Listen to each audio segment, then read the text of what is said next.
Gara-gara aku meminjamkan uang ke adikku untuk membayar kuliah sebesar 500.000, suamiku murka dan marah besar kepadaku.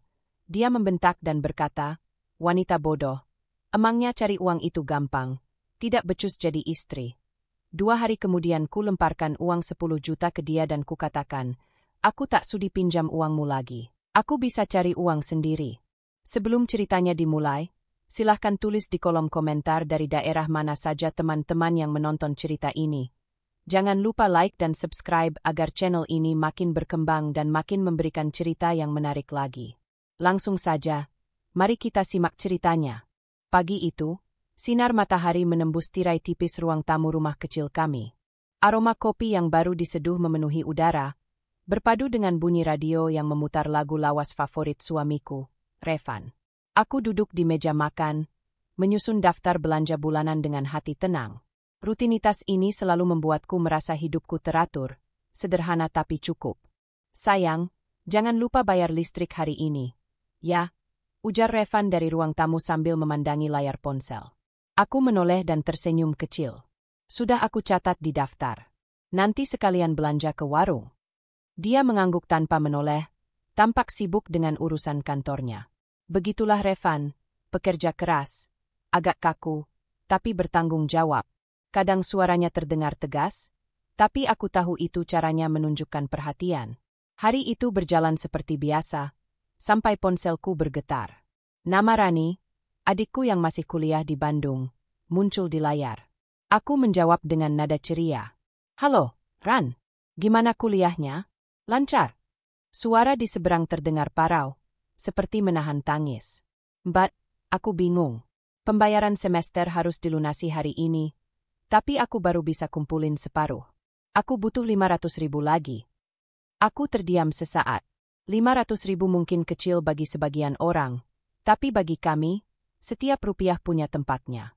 Dalam pikiranku, terbayang wajah ibu yang dulu sering berkata, "Kalau bisa menolong, tolonglah." Uang bisa dicari, tapi hati yang tenang itu mahal. Tanpa berpikir panjang aku menjawab, "Jangan nangis, Ran. Nanti aku kirim. Kuliahmu jangan sampai tertunda, ya." Rani terisak lega. "Makasih, Mbak. Aku janji bulan depan aku ganti." Aku tahu janji itu mungkin butuh waktu. Tapi aku tak tega mendengarnya panik begitu. Setelah menutup telepon, aku menatap dompet kecil di atas meja. Gaji Revan baru akan masuk 3 hari lagi. Tabungan rumah tangga di rekening bersama pun hanya tersisa sedikit, tapi cukup untuk menambal sementara. Aku membuka aplikasi mobile banking, menarik napas panjang, dan mentransfer 500.000 itu ke rekening Rani. "Sudah," gumamku pelan, seolah menenangkan diriku sendiri. Siang harinya, Revan pulang lebih cepat dari kantor. Aku menyambutnya dengan teh hangat. "Capek, ya?" tanyaku sambil tersenyum. "Lumayan. Tadi rapat molor." Ia meletakkan tasnya dan duduk. "Kamu udah bayar listrik?" Aku mengangguk. "Sudah, barusan." Semuanya tampak biasa saja. Tapi entah kenapa, sore itu suasana terasa sedikit berat.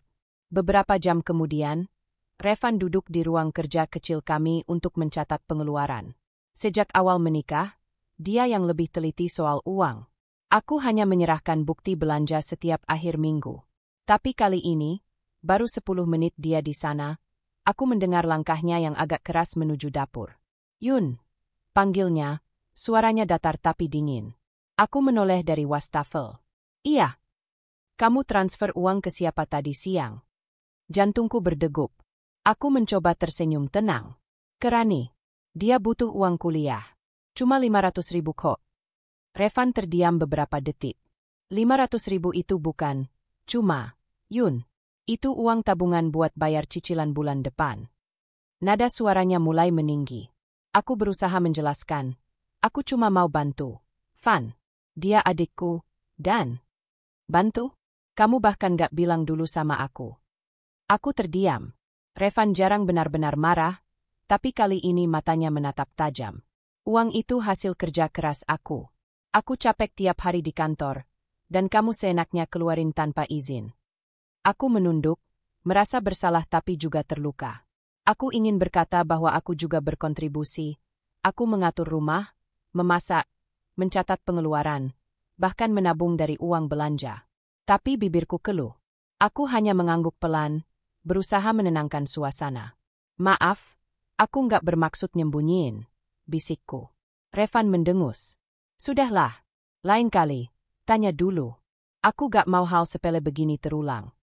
Dia kemudian berlalu ke kamar tanpa menatapku lagi. Aku berdiri kaku di dapur, memandangi cangkir teh yang kini dingin di meja. Hati kecilku bergumam, apakah menolong itu salah kalau tanpa izin suami sendiri? Sore berganti malam, tapi suasana rumah terasa beku. Revan tidak banyak bicara, aku pun memilih diam. Ketika ia sudah tertidur, aku duduk di tepi ranjang memandangi wajahnya yang tenang dalam tidur.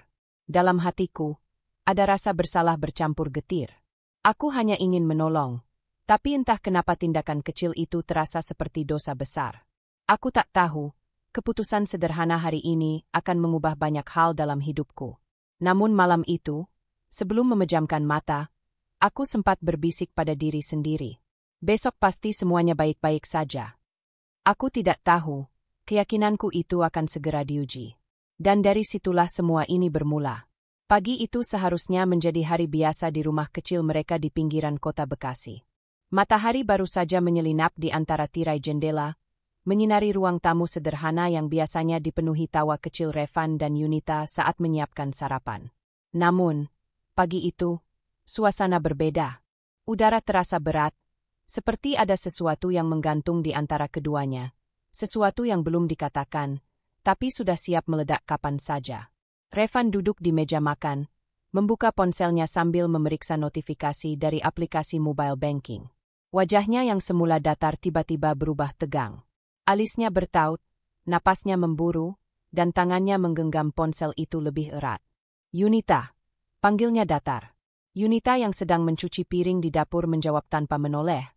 Iya, Mas. Uang di rekening kita, kok berkurang? Suaranya mulai naik 1 oktav. Yunita menoleh, sedikit gugup. Oh, itu, aku kemarin pinjamin dulu ke Rani. Dia butuh buat bayar uang kuliah, cuma 500.000 kok. Nanti kalau sudah gajian, dia ganti. Hening sejenak.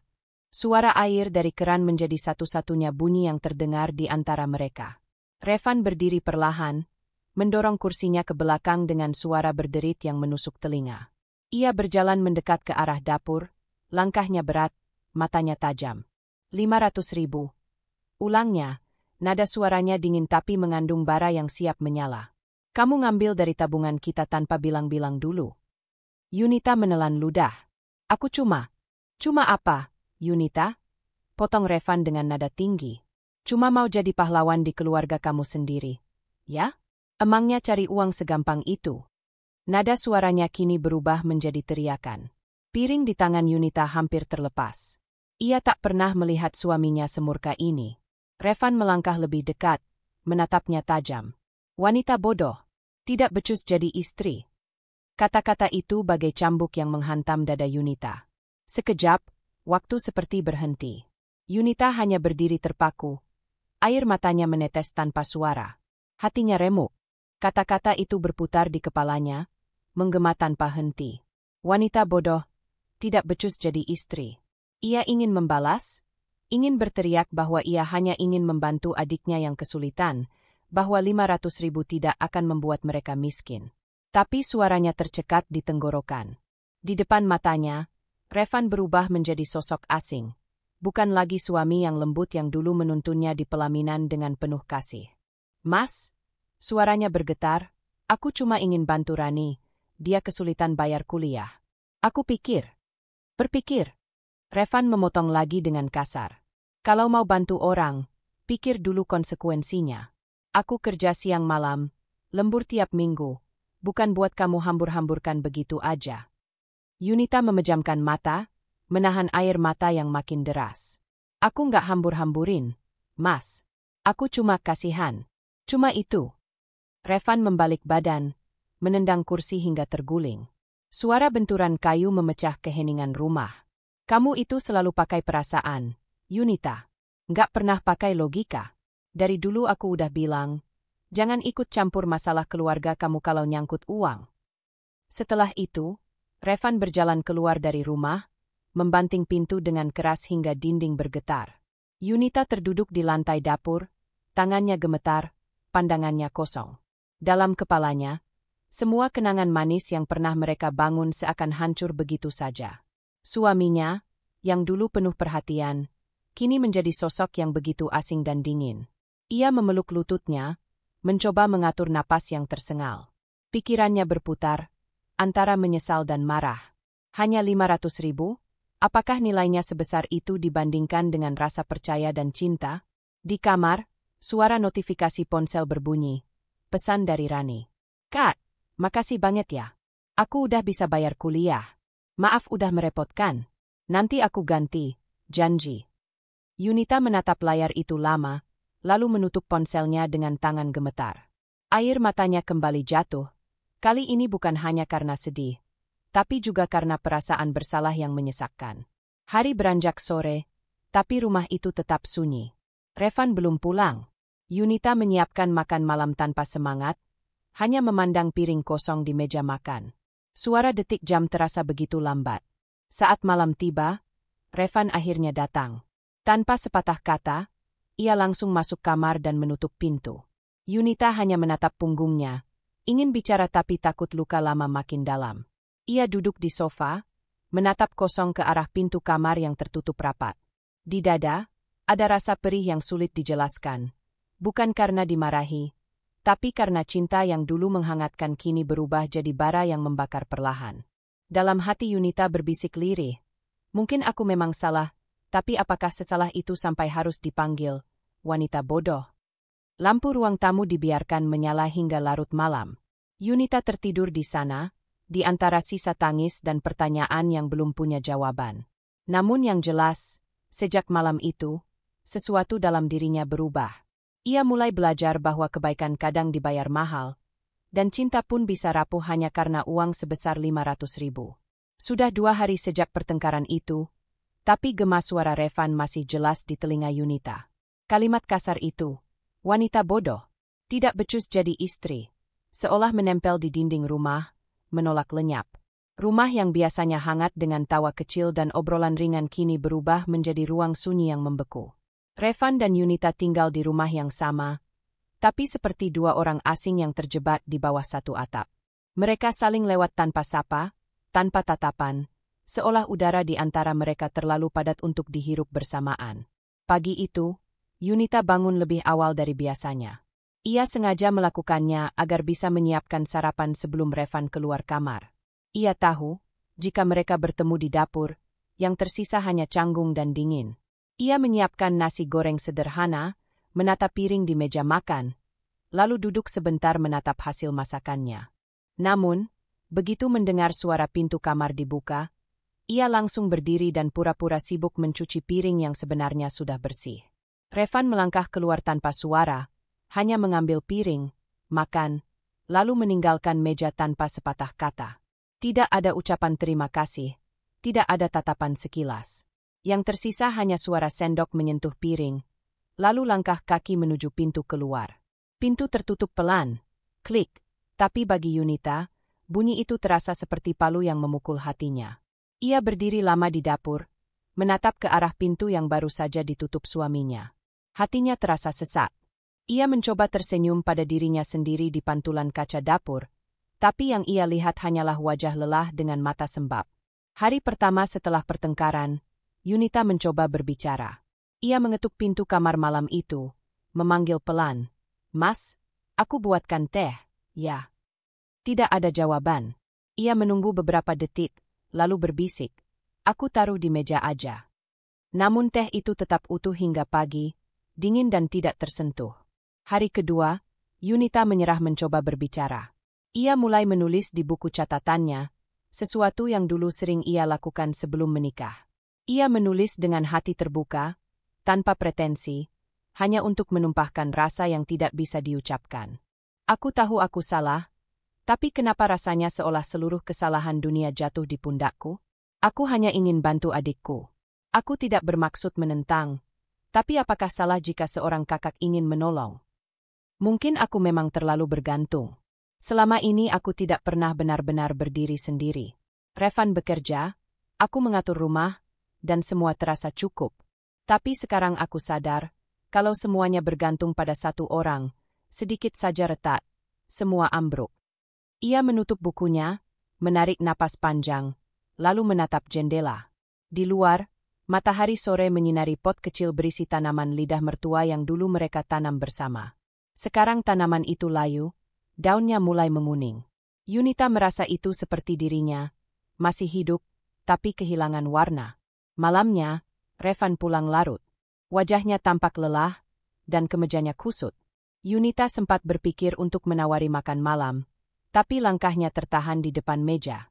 Ia hanya memandangi Revan dari jauh, memperhatikan suaminya duduk di sofa, membuka ponsel, lalu mematikan lampu ruang tamu tanpa melihat ke arahnya. Keheningan itu menyiksa. Yunita bahkan lebih memilih jika Revan marah lagi. Setidaknya ada emosi, ada suara. Tapi kini, ia menghadapi kebisuan yang lebih kejam. Di dalam hati, Yunita mulai merenung. Mungkin ini saatnya aku berhenti menunggu. Mungkin aku harus mulai belajar berdiri sendiri. Selama ini, aku terlalu takut membuat keputusan tanpa Revan. Aku terlalu berusaha menyenangkan dia sampai lupa menyenangkan diriku sendiri. Ia duduk di meja makan yang kini terasa terlalu besar untuk satu orang. Di hadapannya, hanya ada sepiring nasi yang sudah dingin. Sambil memegang sendok, ia teringat saat-saat awal pernikahan dulu. Bagaimana Revan begitu sabar mengajarinya mengatur keuangan, bagaimana mereka saling menggoda di dapur. Sekarang, semua itu terasa jauh. Air mata mengalir tanpa ia sadari. Tapi bukan lagi air mata kepasrahan, ada sedikit ketegasan di sana. Ia mulai berpikir, kalau cinta harus membuatnya kehilangan dirinya sendiri, mungkin ada yang salah dengan cara ia mencintai. Keesokan paginya, Yunita bangun dengan perasaan sedikit berbeda. Ia tidak lagi menunggu Revan menyapanya. Ia menyiapkan sarapan seperti biasa, tapi kali ini ia menambahkan satu hal, dirinya sendiri dalam rencana hari itu. Ia membuka laptop tuanya, mencari pekerjaan paruh waktu secara online. Bukan untuk membalas Revan, bukan untuk membuktikan siapa yang lebih hebat, tapi untuk dirinya sendiri, agar tidak lagi merasa tak berdaya ketika dunia di sekitarnya menjadi dingin. Sore itu, ketika Revan pulang dan mendapati Yunita sedang mengetik di laptop, ia hanya melirik sekilas tanpa komentar. Tapi Yunita tidak lagi merasa perlu menjelaskan. Untuk pertama kalinya dalam 2 hari penuh diam, ia merasa punya arah, walau kecil, walau masih samar. Rumah itu masih sunyi, tapi kini kesunyian itu tidak lagi hanya milik Revan. Yunita mulai berdamai dengannya. Ia tahu, badai belum berlalu, tapi ia sudah mulai belajar memegang payungnya sendiri. Dan di dalam hati, Yunita berbisik pelan. Kalau suatu hari aku bisa bangkit, aku ingin membuktikan bahwa aku bukan wanita bodoh. Aku hanya belum diberi kesempatan untuk berdiri sendiri. Malam itu, aku terbangun tanpa tahu kenapa. Jam dinding menunjukkan pukul 2.47 dini hari. Hujan baru saja berhenti, menyisakan aroma tanah basah yang samar masuk lewat jendela. Di sebelahku, Revan tertidur pulas, membelakangi arahku. Dengkurannya pelan, teratur, seolah tak ada apapun yang sedang retak di antara kami. Aku menatap punggungnya lama, berharap bisa menemukan alasan kenapa semuanya harus berubah secepat itu. 2 minggu lalu, kami masih sempat bercanda soal liburan ke kampung halaman. Tapi sekarang, seolah ada dinding tebal yang memisahkan kami, tak terlihat, tapi jelas terasa. Aku bangkit perlahan, mencoba tidak membuat suara. Kaki telanjangku menyentuh lantai dingin, menimbulkan sensasi aneh di kulit. Aku mengambil buku catatan dari laci meja kecil di dekat jendela, buku yang kini jadi satu-satunya tempat aku bisa bicara tanpa takut disalahpahami. Kutelusuri halaman terakhir yang kutulis 2 hari lalu, lalu kutambahkan tanggal hari ini di pojok kanan atas. Tanganku gemetar sedikit saat pena mulai menari di atas kertas. Aku tidak tahu kapan tepatnya, aku mulai merasa kehilangan diriku sendiri. Mungkin sejak aku terlalu sibuk menjadi istri yang baik, yang selalu menurut, yang tidak pernah melawan. Aku pikir itu bentuk cinta, ternyata itu bentuk ketakutan. Aku berhenti sebentar, menghela napas panjang. Lampu meja yang redup membuat bayangan tanganku terlihat bergoyang di atas kertas. Revan bukan orang jahat. Aku tahu dia lelah, Aku tahu dia ingin dihargai. Tapi apakah salah jika aku juga ingin dihargai sebagai manusia, bukan hanya sebagai istri yang harus diam dan patuh? Dadaku terasa sesak. Setiap kata yang kutulis terasa seperti membuka luka yang sudah lama mengering. Tapi untuk pertama kalinya, aku tidak ingin menahannya lagi. Aku menulis terus, tanpa peduli waktu. Aku tidak ingin hidup dengan rasa takut membuat kesalahan kecil. Aku ingin bisa berdiri di kakiku sendiri. Bukan untuk meninggalkan, tapi agar aku bisa dicintai tanpa harus kehilangan diriku. Tanganku berhenti. Air mata jatuh di atas halaman buku, membuat tinta sedikit luntur. Aku menatap tulisan itu lama, membiarkan setiap kalimat menyatu dalam pikiranku. Ada sesuatu yang berubah malam itu, bukan pada Revan, tapi pada diriku. Selama ini aku selalu berpikir, tugas seorang istri adalah mendukung suami dalam segala hal. Tapi aku lupa bahwa aku juga punya mimpi dan harga diri. Aku bukan boneka rumah tangga yang hanya menunggu perintah. Aku adalah manusia dengan perasaan dan kemampuan. Kutarik napas panjang, lalu menatap langit gelap di luar jendela. Awan sudah menyingkir, memperlihatkan sedikit bintang yang samar. Rasanya seperti tanda kecil dari langit, bahwa bahkan dalam kegelapan pun, selalu ada cahaya yang bisa ditemukan. Aku memegang pena lagi dan menulis kalimat terakhir malam itu. Besok aku akan mulai mencari cara untuk mandiri. Aku tidak tahu harus mulai dari mana, tapi aku tahu harus mulai dari aku. Setelah itu, aku menutup buku dengan tenang. Tidak ada air mata lagi. Yang tersisa hanya perasaan hening yang aneh. Bukan sedih, bukan bahagia, tapi tenang. Aku duduk di tepi tempat tidur, menatap Revan yang masih terlelap. Ada sedikit rasa iba di sana. Aku tahu, di balik amarahnya, Revan hanyalah pria yang takut kehilangan kendali atas hidupnya. Tapi aku juga tahu, jika aku terus diam, aku akan kehilangan kendali atas hidupku sendiri. Kupeluk lututku dan membiarkan pikiranku berjalan liar. Bagaimana jika aku bekerja dari rumah? Mungkin menulis, mungkin menjahit, atau membuka toko kecil online. Aku ingat, dulu sebelum menikah, aku suka membuat kerajinan tangan, gelang, bros, dompet kecil dari kain perca. Dulu aku sering menjualnya ke teman kampus dan lumayan menghasilkan. Kenapa tidak mencoba lagi? Pikiran itu membuatku tersenyum samar untuk pertama kalinya setelah sekian lama. Aku sadar, aku rindu pada versi diriku yang dulu. Perempuan yang berani mencoba, yang tidak takut gagal. Aku menatap lagi buku catatanku, dan kali ini aku menambahkan satu kalimat kecil di bawah tulisan sebelumnya. Aku ingin menjadi Yunita yang baru, bukan yang lebih baik dari Revan, tapi yang lebih kuat untuk dirinya sendiri. Angin dini hari meniup gorden perlahan, menimbulkan suara lirih seperti bisikan. Aku merasa seolah dunia ikut mendengarkan tekad kecilku.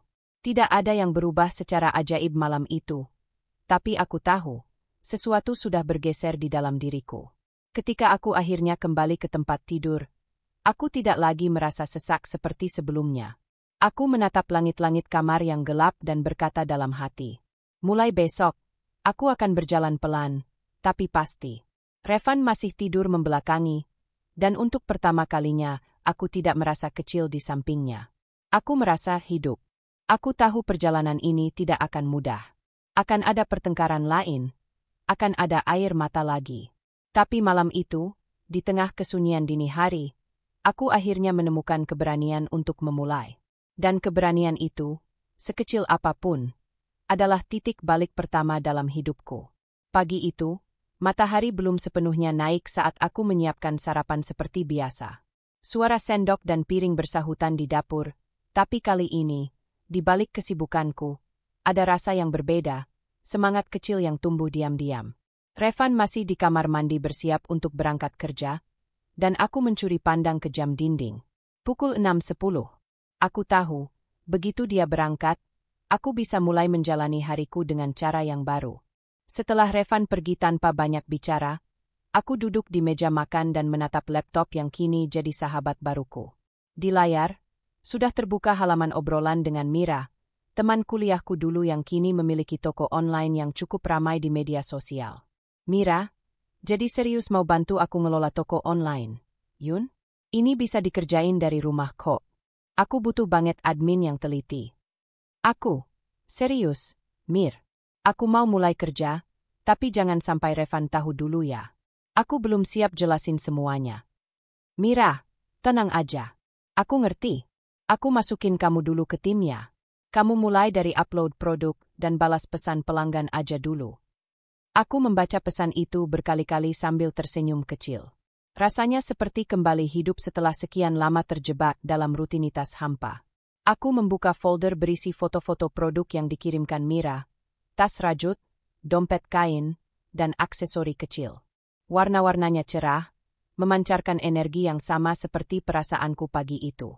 Hari pertama bekerja tidak mudah. Aku belajar banyak hal baru, cara menulis deskripsi produk yang menarik, bagaimana menanggapi pelanggan dengan sopan, hingga mengatur stok barang di Excel. Jari-jariku kaku di awal, tapi perlahan mulai terbiasa. Mira sabar mengajarkan lewat panggilan video, dan setiap kali aku berhasil menyelesaikan satu tugas, aku merasa seperti memenangkan sesuatu yang besar. Bagus, Yun. Deskripsinya natural banget. Pelanggan pasti suka gaya tulisanmu, kata Mira suatu siang lewat pesan suara. Aku tersenyum mendengarnya. Makasih, Mir. Aku sempat takut nulisnya terlalu kaku. Enggak, malah pas. Kamu punya bakat di bidang ini, tahu gak? Kalimat itu terasa menenangkan. Sudah lama aku tidak mendengar pujian seperti itu. Namun, di balik semangat baruku, ada juga rasa takut yang terus menghantui. Setiap kali mendengar suara motor di depan rumah, jantungku langsung berdegup kencang. Aku buru-buru menutup laptop dan pura-pura sibuk di dapur, khawatir Revan pulang lebih cepat dari biasanya.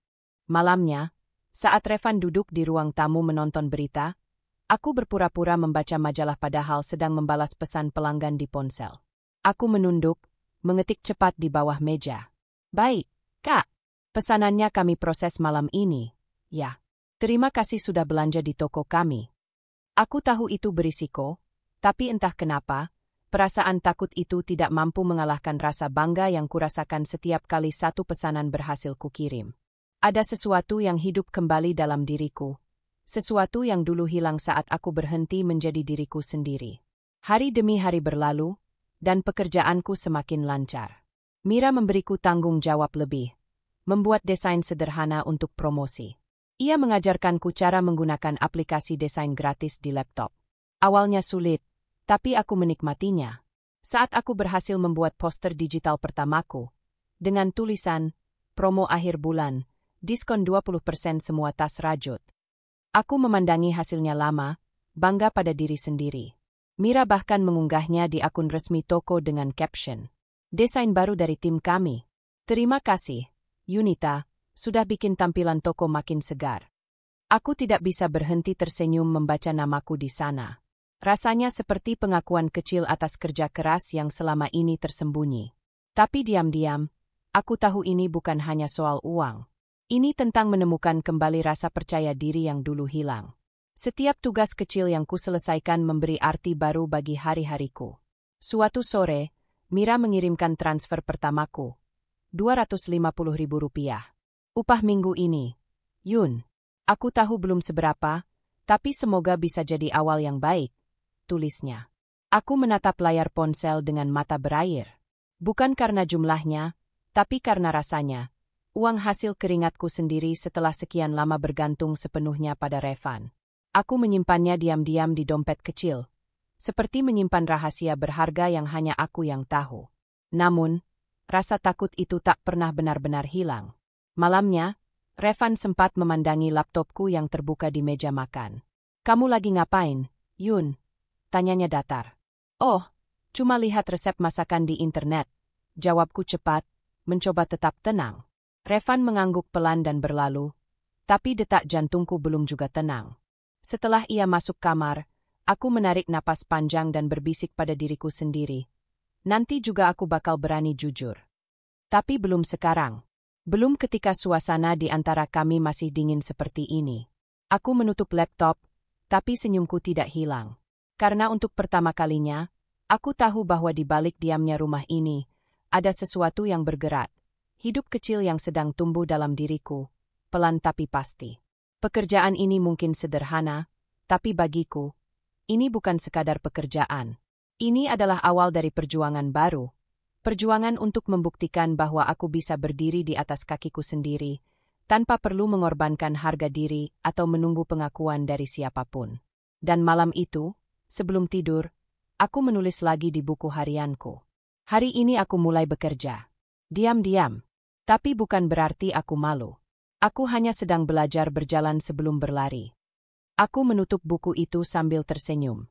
Untuk pertama kalinya dalam waktu lama, aku menatap masa depan tanpa rasa takut. Malam itu udara begitu panas. Kipas angin berputar malas, seolah ikut menyerap ketegangan di antara kami. Aku duduk di tepi tempat tidur, masih menatap layar ponsel. Mira baru saja mengirim foto produk yang akan diunggah besok, gantungan kunci rajut buatan tanganku sendiri. Hatiku bergetar kecil, ada rasa bangga yang tak bisa kujelaskan. Tapi di sela-sela pesan itu, suara berat Revan memecah keheningan. "Ngapain kamu senyum-senyum sendiri?" Tanyanya tajam, nadanya lebih seperti interogasi ketimbang rasa ingin tahu. Aku tersentak. "Nggak apa-apa, Van. Cuma lihat pesan dari Mira." "Mira?" Ia mengulang nama itu pelan, matanya menyipit. "Mira yang mana? Yang dulu kerja di kampus kamu?" Aku mengangguk pelan. "Iya, dia buka toko online. Aku bantu sedikit." Revan diam sebentar. Tapi dari caranya memandangi aku tahu pikirannya sudah melangkah jauh. "Bantu? Bantu apa? Jangan bilang kamu keluar rumah buat ketemu orang itu." Aku menelan ludah. "Iya, kadang aku bantu fotoin barang di rumahnya. Cuma sebentar, kok. Biar ada tambahan uang belanja." Belum sempat aku menuntaskan kalimatku, Revan langsung memotong. Suaranya meninggi. "Tambahan uang belanja? Jadi kamu merasa uang yang aku kasih kurang?" Aku mencoba menjaga nada suaraku tetap tenang. "Bukan gitu, Van. Aku cuma pengen bantu. Aku pengen belajar juga. Siapa tahu bisa nambah penghasilan." "Belajar?" Revan tertawa pendek, tapi tanpa senyum. "Belajar atau selingkuh?" Kata itu, selingkuh, menusuk seperti pisau tumpul ke dada. Aku membeku di tempat. "Kamu ngomong apa, Van?" "Jangan pura-pura polos," katanya sambil menunjuk ponsel di tanganku. "Kamu akhir-akhir ini sering keluar rumah, sering pegang HP, bahkan kunci layar pakai pin segala. Sejak kapan kamu segitu rahasianya dari aku?" Tanganku mulai bergetar, tapi bukan karena takut, lebih karena perasaan tak percaya. "Aku cuma pengen punya ruang sendiri, Van. Aku nggak ngelakuin apa-apa yang salah." "Tapi kamu bohong." "Bohong?" "Iya, kamu keluar rumah, tapi nggak pernah bilang. Kamu pakai uang, tapi aku nggak tahu buat apa. Sekarang kamu bilang kerja sama sahabat, tapi aku nggak pernah dengar namanya. Apa aku suami kamu atau cuma orang yang kamu manfaatin?" Aku bisa merasakan sesuatu pecah di dalam diriku. Selama ini aku diam, menelan bentakan, menyembunyikan luka agar rumah ini tetap utuh. Tapi malam itu, aku ingin membela diriku. "Revan, aku kerja bukan buat ngelawan kamu. Aku cuma pengen mandiri. Aku capek ngerasa nggak berguna setiap kali kamu marah soal uang. Aku cuma pengen ngerasa berharga lagi." Namun kata-kataku malah membuatnya semakin panas. Ia berjalan mendekat, langkahnya berat, napasnya memburu. "Berharga? Jadi selama ini kamu merasa aku bikin kamu nggak berharga?" "Bukan begitu maksudku." "Udah cukup, Yunita." Revan membentak, suaranya menggema di kamar kecil itu. "Aku nggak mau dengar alasanmu. Kalau kamu mau kerja, ngomong dari awal. Jangan diam-diam kayak maling." Aku memejamkan mata. Ada bagian diriku yang ingin berteriak, ingin menjelaskan semuanya sampai ia paham. Tapi aku tahu, malam itu percuma. Revan tidak sedang ingin mendengar. Dia hanya ingin menang. "Revan," suaraku parau, hampir berbisik. "Aku nggak pernah bermaksud sembunyi. Aku cuma takut kamu marah." Dan ternyata benar. Aku salah lagi. Revan terdiam sejenak, tapi tatapan matanya dingin, nyaris tak berperasaan. "Ya, kamu memang salah. Dari awal kamu selalu salah." Setelah itu ia mengambil bantal dan selimutnya, lalu keluar kamar tanpa menoleh. Pintu kamar menutup dengan suara keras, meninggalkan ruang penuh keheningan dan air mata yang akhirnya jatuh tanpa bisa kutahan. Aku duduk memeluk lutut, menatap lantai yang dingin. Setiap sudut rumah ini terasa seperti saksi atas kebisuanku. Aku ingin menjerit, tapi yang keluar hanya napas berat yang tak ada ujungnya. Beberapa jam kemudian, aku masih terjaga. Di luar kamar, kudengar langkah Revan di ruang tamu. Entah sedang apa. Aku tak berani keluar, tak tahu lagi bagaimana harus bersikap. Semua ucapan yang dulu manis kini terasa seperti kenangan dari kehidupan orang lain. Di dalam dada, ada perasaan sesak yang menekan. Aku lelah terus disalahkan atas niat baikku. Aku ingin menyerah pada pernikahan ini, pada semua usaha untuk menjaga ketenangan yang selalu retak. Tapi entah kenapa, di balik keputusasaan itu, masih ada secuil perasaan. Aku belum boleh kalah. Aku memandang ponselku di meja, layar yang masih menampilkan pesan terakhir dari Mira. Besok pagi aku butuh bantuan kirim barang ke ekspedisi ya. Nit. Bisa. Tanganku gemetar saat membalas. Iya, bisa. Di luar sana, seseorang mungkin masih menuduhku. Tapi dalam hati, aku tahu satu hal pasti. Aku akan terus melangkah, meski tertatih, meski sendiri. Karena kalau aku menyerah malam ini, maka semua luka itu akan sia-sia. Dan di antara air mata yang mulai kering, aku berbisik pada diriku sendiri. Tidak apa-apa, Yunita. Ini cuma badai kecil lagi. Kamu sudah pernah tenggelam. Kali ini kamu belajar berenang. Namun di luar pintu, Revan menatap bayangan dari celah bawah pintu kamar. Rahangnya mengeras. Ia belum tahu apa yang sebenarnya kulakukan. Pagi itu matahari sudah tinggi, tapi hawa di rumah tetap dingin. Tidak ada suara sapaan, tidak ada aroma kopi seperti biasanya. Aku duduk di meja makan dengan secangkir teh yang sudah dingin. Menatap bayangan diriku sendiri di permukaan cairan yang tenang.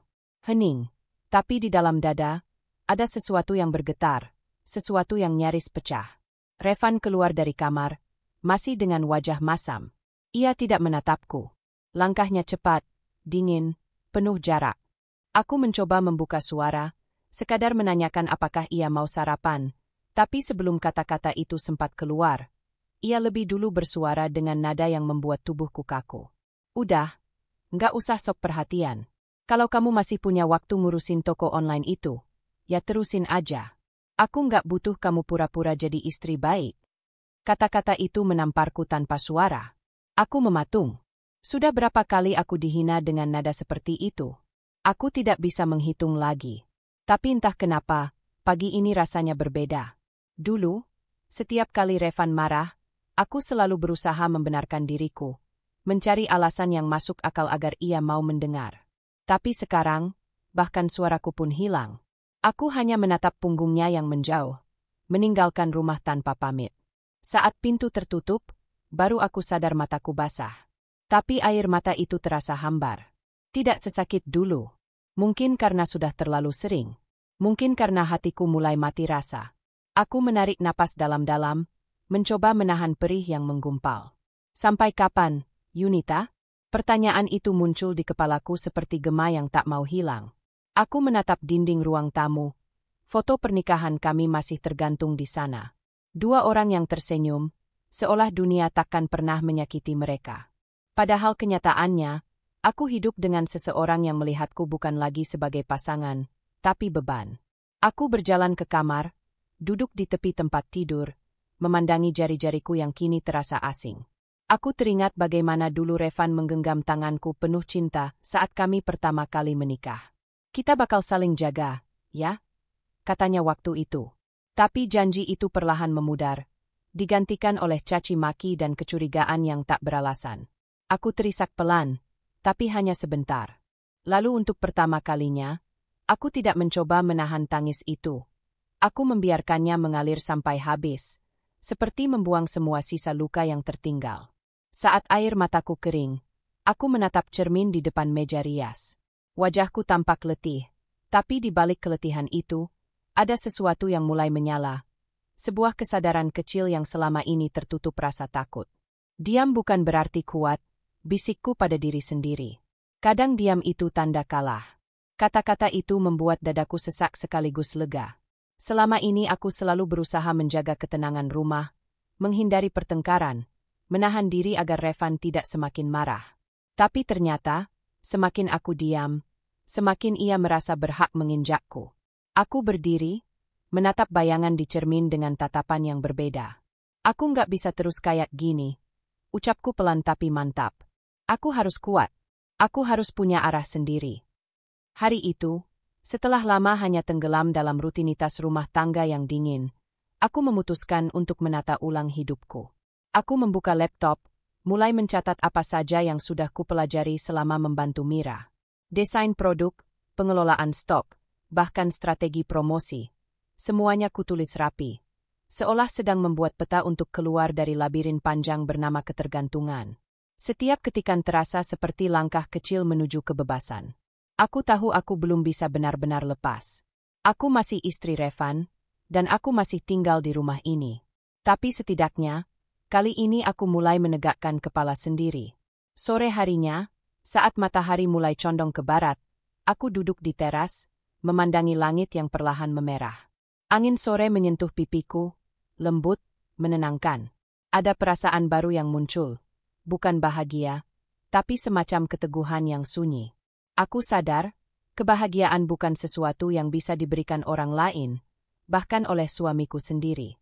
Kebahagiaan harus aku bangun dari dalam, dari keyakinan bahwa aku layak untuk dicintai, bahkan oleh diriku sendiri. Ponselku berbunyi. Pesan dari Mira masuk. Nit, terima kasih ya, pesanan hari ini udah laku 3. Desainmu disukai banget. Aku tersenyum kecil. Untuk pertama kalinya setelah sekian lama, senyum itu terasa tulus. Ada kepuasan kecil yang menumbuhkan kekuatan baru di dalam diriku. Malamnya, Revan pulang dalam diam. Ia tidak menyapaku. Aku pun tidak mencoba menyapa duluan. Tapi kali ini, keheningan itu bukan lagi membuatku takut.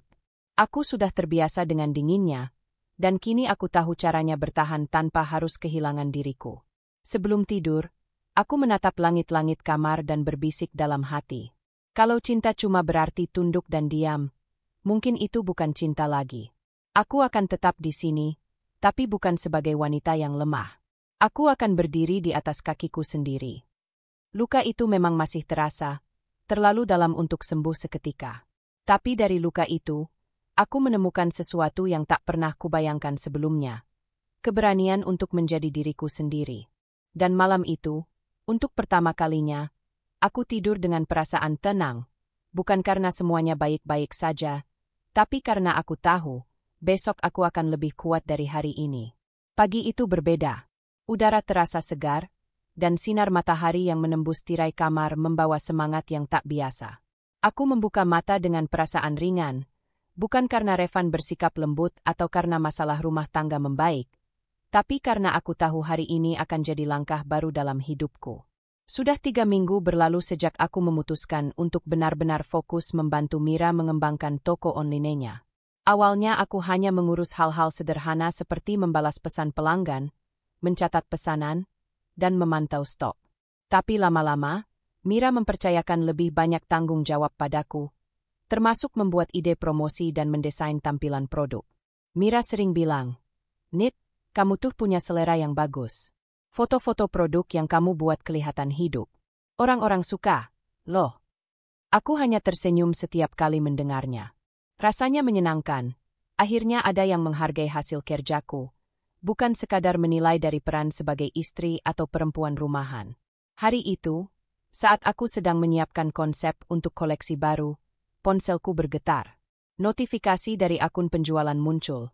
Pesanan masuk, 52 transaksi baru. Tanganku gemetar memegang layar. 52. Jumlah itu jauh lebih banyak dari hari-hari biasa. Biasanya hanya belasan, kadang malah cuma beberapa. Aku segera menelepon Mira. Mira, kamu lihat dashboard-nya belum? Penjualan melonjak. Kataku tak bisa menyembunyikan antusiasme. Suara tawa Mira terdengar di seberang, hangat dan ikut bersemangat. Lihat banget. Dan semua yang beli pakai desain Pak Kijing kamu. Nit. Promosi diskon minggu ini sukses total.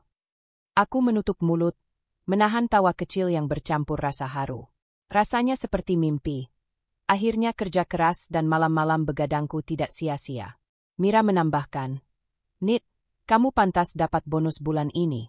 Aku transfer sore nanti. Ya. 10 juta rupiah. Ini hasil dari kerja kerasmu juga. Aku terpaku. Kata-kata itu bergema di kepalaku. 10 juta rupiah. Bukan jumlah kecil untukku. Bukan hanya soal uang, tapi simbol dari sesuatu yang lebih dalam. Pengakuan, kemandirian, dan harga diri yang perlahan kugenggam kembali. Aku menutup telepon dan menatap layar laptop di depanku. Ada pantulan wajahku di sana, dengan senyum yang mungkin sudah lama tidak kulihat sendiri. Aku menatap tanganku, lalu menggenggamnya erat-erat. Akhirnya, bisikku, aku bisa berdiri di atas kakiku sendiri. Siang itu aku memutuskan untuk makan di luar. Bukan untuk berfoya-foya, tapi untuk memberi diriku penghargaan kecil. Aku pergi ke kafe sederhana dekat rumah, memesan nasi goreng dan segelas teh hangat. Saat menunggu pesanan, aku menulis di buku catatanku, bukan curahan hati kali ini, tapi rencana. Sisihkan setengah bonus untuk tabungan pribadi. Sebagian untuk bantu Rani melunasi semester berikutnya. Sisanya untuk modal kecil membuka cabang online sendiri. Aku tersenyum puas melihat daftar itu. Dulu, aku mungkin akan takut bermimpi sejauh ini. Tapi sekarang, aku tahu, langkah kecil bisa membawa perubahan besar. Sore hari, notifikasi transfer masuk ke ponselku. Mira benar-benar mengirimkan bonus itu. Aku terdiam lama menatap angka di layar. Hati kecilku berbisik. Ini bukan tentang uangnya, tapi tentang bagaimana aku kembali berharga. Di rumah, suasana tetap dingin. Revan pulang seperti biasa, tanpa sapaan, tanpa senyum. Tapi kali ini, aku tidak merasa kecil di hadapannya. Aku tidak lagi merasa bergantung. Saat ia melangkah melewatiku di ruang tamu, aku masih bisa tersenyum tipis dan berkata lembut, "Kamu sudah makan?" Ia hanya menjawab datar, "Sudah." Aku tidak tersinggung. Aku tahu, dulu aku akan menangis karena sikapnya, tapi sekarang aku lebih kuat. Aku tak lagi menunggu pengakuan darinya untuk merasa cukup. Malam itu aku menutup pintu kamar dan mengambil uang dari dompetku. Kulempar pandangan ke arah meja, di mana uang 10 juta itu tersusun rapi. Aku menyentuhnya perlahan. Aku sudah sampai di sini, dengan tanganku sendiri, gumamku pelan. Di luar kamar, terdengar suara televisi. Revan menonton berita ekonomi, seperti biasa. Aku tersenyum miris, mungkin ia tidak tahu, berita paling penting malam ini justru sedang terjadi di rumahnya sendiri. Istrinya, yang dulu ia remehkan, kini perlahan bangkit dan menemukan kekuatannya. Aku menulis pesan untuk Rani. "Dik, kuliahmu bulan depan jangan khawatir. Kakak sudah siapkan biayanya. Kali ini, bukan dari tabungan rumah tangga, tapi dari hasil kerja kakak sendiri." Rani membalas cepat, "Kak Yunita, terima kasih. Aku bangga sama kakak." Aku menggenggam ponsel erat-erat. Hati ini terasa hangat. Dulu aku merasa menolong Rani adalah awal dari kehancuran rumah tanggaku. Tapi kini aku tahu, keputusan kecil itu justru menjadi awal dari perjalanan menemukan diriku sendiri. Sebelum tidur, aku memandangi meja tempat uang itu terletak. Di situ aku sadar, nilai sesungguhnya bukan pada jumlahnya, tapi pada proses yang kulalui untuk mendapatkannya, malam-malam panjang, air mata, hinaan, dan kesabaran. Semua itu membentuk siapa aku hari ini. Aku menarik napas panjang, lalu berbisik pada diri sendiri. Aku bukan lagi wanita yang menunggu pengakuan. Aku wanita yang menciptakan jalanku sendiri. Dan malam itu, untuk pertama kalinya dalam waktu yang lama, aku tidur dengan senyum bangga di wajahku. Bukan karena seseorang mencintaiku, tapi karena aku akhirnya mencintai diriku sendiri. Sudah 2 hari berlalu sejak aku menerima bonus itu. 2 hari penuh rasa syukur dan kebanggaan yang sulit dijelaskan dengan kata-kata. Aku tak menyangka, kerja keras yang dulu kusembunyikan kini mulai memberi hasil nyata. Namun, kebahagiaan itu rupanya hanya bertahan sebentar. Pagi itu, udara masih lembab setelah hujan semalam. Aku sedang melipat baju di ruang tengah ketika Revan tiba-tiba masuk dengan wajah menegang.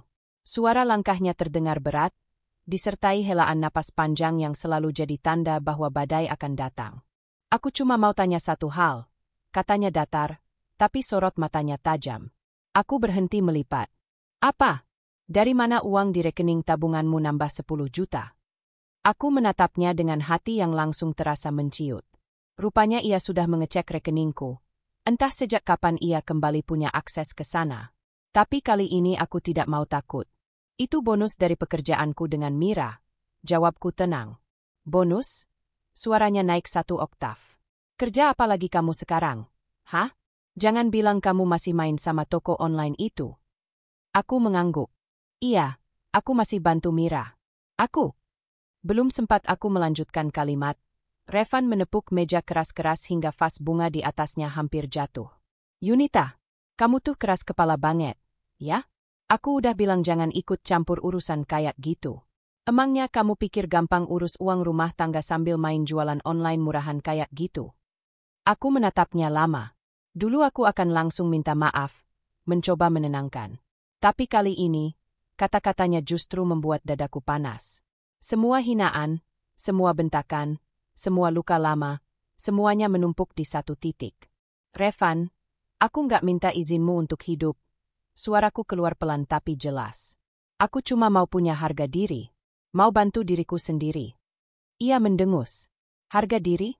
Kamu ngomong harga diri setelah bikin aku malu di depan keluarga? Setelah ngasih uang ke adikmu seenaknya dari tabungan kita? Jangan sok benar deh, Yunita. Kamu tuh cuma istri yang nggak tahu diri. Aku merasakan sesuatu dalam diriku retak.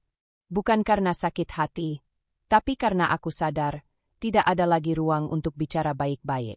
Aku berjalan perlahan ke kamar, membuka laci meja, lalu mengambil amplop berisi uang bonus yang kuterima 2 hari lalu. Kembali ke ruang tengah, aku berdiri tegak di hadapan Revan. Ia masih berdiri di dekat meja, wajahnya merah karena marah. Aku menatapnya dalam-dalam, lalu tanpa banyak kata, aku melempar amplop itu ke arahnya.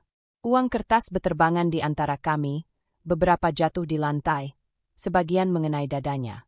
Aku tak sudi pinjam uangmu lagi, Revan. Kataku, suaraku bergetar tapi mantap. Aku bisa cari uang sendiri. Ruangan hening. Hanya suara detak jam dinding yang terdengar. Revan mematung, seolah tak percaya apa yang baru ia dengar. Apa maksudmu? Tanyanya dingin. Maksudku, aku capek, Revan. Capek selalu dianggap salah, dianggap nggak becus jadi istri. Aku bantu adikku bukan buat gaya-gayaan, tapi karena dia butuh. Dan uang itu bukan dari kamu. Jadi tolong, jangan lagi seolah kamu satu-satunya yang kerja keras di rumah ini. Revan melangkah mendekat, suaranya menahan emosi. Jadi kamu sekarang mau ngelawan aku? Mau ninggalin rumah ini? Aku menatapnya lurus. Mungkin itu yang terbaik. Ia tertawa pendek, sinis. Lucu. Baru pegang 10 juta, udah berani ngomong tinggi. Kamu pikir kamu bisa hidup tanpa aku, Yunita? Aku tidak menjawab. Aku hanya mengambil tas kecil yang sudah kusiapkan sejak beberapa hari lalu. Entah kenapa, mungkin naluriku tahu bahwa hari ini akan datang. Tas itu berisi beberapa baju, buku catatan, dan dompet. Aku berdiri di depan pintu, lalu menatapnya sekali lagi. Bukan karena aku benci kamu, Revan, kataku lirih. Tapi karena aku mulai cinta sama diriku sendiri. Ia hanya menatapku diam, wajahnya keras seperti batu. Tak ada satupun kata keluar dari bibirnya ketika aku membuka pintu dan melangkah keluar. Udara luar menyambutku dengan lembut. Matahari mulai condong, menembus dedaunan dan mengenai wajahku. Aku menarik napas panjang, campuran antara lega dan takut, tapi lebih banyak lega. Di belakangku, kudengar suara pintu ditutup keras. Tapi kali ini, suara itu bukan akhir dari sesuatu. Itu adalah awal. Aku berjalan ke arah jalan besar, langkahku ringan meski mataku terasa panas. Aku tidak tahu akan kemana. Mungkin ke rumah Rani, atau mungkin ke tempat Mira sementara waktu. Tapi satu hal yang pasti, untuk pertama kalinya, aku benar-benar bebas. Bebas dari rasa takut. Bebas dari kata-kata kasar. Bebas untuk menentukan arah hidupku sendiri. Di tengah perjalanan, aku sempat berhenti dan menatap langit. Awan putih bergerak perlahan, seolah membentuk garis jalan panjang ke depan. Aku tersenyum kecil. Terima kasih, Tuhan, bisikku. Akhirnya aku punya keberanian. Uang yang tadi kulempar mungkin tak akan pernah kembali, tapi harga diriku yang selama ini hilang. Hari ini aku menemukannya lagi. Aku melangkah lagi, meninggalkan rumah yang dulu jadi tempat cinta, tapi kini hanya menyisakan kenangan dan luka. Dan untuk pertama kalinya dalam waktu yang lama, aku tidak menoleh ke belakang. Sudah hampir 2 bulan sejak aku meninggalkan rumah itu. Rumah yang dulu terasa seperti sangkar kaca, tempat aku bisa melihat dunia luar tapi tak pernah benar-benar hidup di dalamnya. Kini, setiap pagi aku bangun dengan suara ayam berkokok dan aroma kopi dari dapur ibu. Rumah tua kami di pinggir kota memang sederhana, tapi entah mengapa aku merasa lebih hangat di sini dibandingkan rumah besar yang dulu selalu penuh dingin dan amarah. Aku membuka mata setiap pagi dengan semangat baru. Tak ada lagi suara langkah kaki Revan yang berat, tak ada tatapan curiga, tak ada perdebatan tentang uang atau waktu. Yang tersisa hanya suara riuh pasar di ujung jalan dan deru motor Rani yang berangkat kuliah. Ia sering berpamitan sambil tersenyum, kadang menyodorkan roti sisa sarapan sambil bercanda. "Kak, jangan lupa makan siang. Jangan kerja terus kayak robot, ya." Rani sekarang sudah bisa membayar biaya kuliahnya sendiri. Sejak aku mulai bekerja penuh waktu di toko online milik Mira, bisnis kami justru berkembang pesat. Aku mengelola desain produk, menulis deskripsi, mengatur keuangan, dan kadang membantu bagian promosi di media sosial. Awalnya aku tak yakin bisa, tapi setiap pesanan yang masuk membuatku semakin percaya diri. Kini, kami sudah memiliki lebih dari 2.000 pengikut di toko online itu.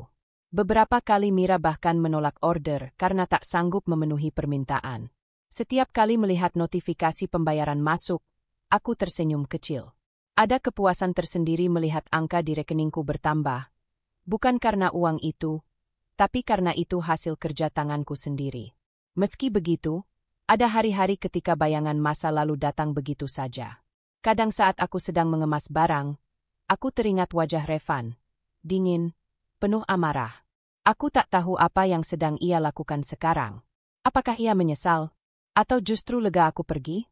Tapi setiap kali pertanyaan itu muncul, aku menepisnya. Aku tak ingin hidupku kembali diukur oleh keberadaannya.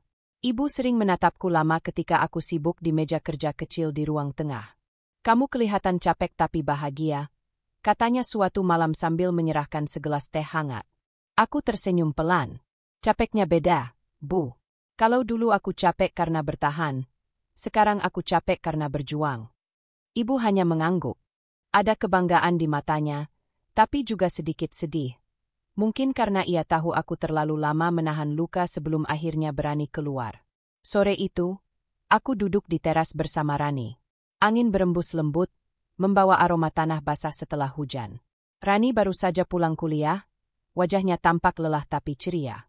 "Bu dosen tadi muji aku, Kak," katanya bangga. "Katanya presentasi kelompokku paling rapi." Aku mengusap rambutnya. "Kamu hebat, Ran. Kamu pantas dapat semua itu. Kalau nggak ada kakak, mungkin aku udah berhenti kuliah waktu itu," jawabnya pelan. "Kakak tahu nggak, aku sering lihat kakak lembur malam-malam. Terus aku janji ke diri sendiri, aku nggak mau kakak kerja keras sendirian terus." Aku menatapnya lama. Ada sesuatu yang menyesak di dada, bukan sedih, tapi semacam haru yang tenang. Hidup kami memang sederhana, tapi penuh makna. Malam hari, aku sering duduk di meja kecil dekat jendela, menulis di buku harian. Aku menulis bukan untuk mengingat Revan, tapi untuk mengingat diriku sendiri. Perempuan yang dulu takut kehilangan, lalu belajar bahwa kehilangan bukan akhir dari segalanya. Aku menulis tentang hari-hariku, pelanggan yang menyenangkan, ide baru untuk desain, bahkan tentang mimpi kecil, punya toko sendiri suatu hari nanti. Kadang Mira datang berkunjung membawa makanan. Kami akan duduk lama sambil berdiskusi tentang strategi promosi. "Yun, aku nggak pernah nyangka kamu bakal sejauh ini," katanya suatu malam. Aku tertawa kecil. Aku juga nggak nyangka. Tapi ternyata hidup bisa lebih ringan kalau kita berhenti minta dimengerti. "Ya." Mira mengangguk. "Kamu nggak cuma mandiri sekarang, Yun. Kamu hidup." Kata-katanya menancap dalam.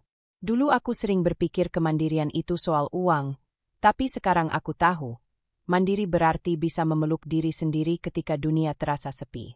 Mandiri berarti tahu kapan harus berhenti mencintai yang menyakitkan, dan kapan harus mulai mencintai diri sendiri.